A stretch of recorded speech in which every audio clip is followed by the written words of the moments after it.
જગતને ને ભગતને કોઈ દી મેળ પડે એવું જ નથી. એક બાપ દીકરો બે ઘોડું લઈને હેલા જતા હતા ને, તે સોરા પાસેથી નીકળ્યા, બાપા ઘોડા ઉપર બેઠા હતા ને છોકરો હેઠે હેલો જતો. રીતિ સીધી બધી સોરે બેઠી હોય વધારેની, અહીંયાથી નીકળ્યા તે એવડે વાતો કરવા મળ્યા કે ગઢો આખો ઘોડા ઉપર ચડી ગયો, ઓલું ફૂલડા જેવું છોકરું હેઠું હાલ્યો હોય, આને શરમ નહીં આવતી હોય.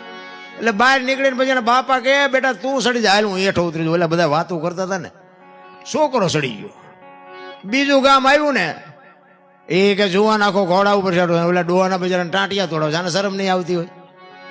બહાર નીકળીને કે બાપા હાલો ને કે આપણે બે જઈ, બે ગયા. બીજું ગામ આવ્યું ને કે આમને દયા જેવો સાંટો છે, બે સોટ્યા ઘોડામાં બેન બે હાય. બહાર નીકળીને કે બાબા એક કામ કરો, ભલે ને ઘોડું વાયા હેલ્યું, આપણે હેઠા હેલ્યા જઈએ. બીજું ગામ આવ્યું ને કે આમને ઘોડું શું કામ લીધું, બે ટાંટિયા તોડીને હેલ્યા જાય.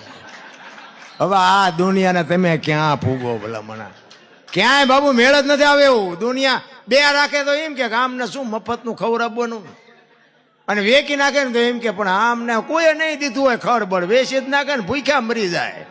ફૂગા એવું જ નથી ભલા મને.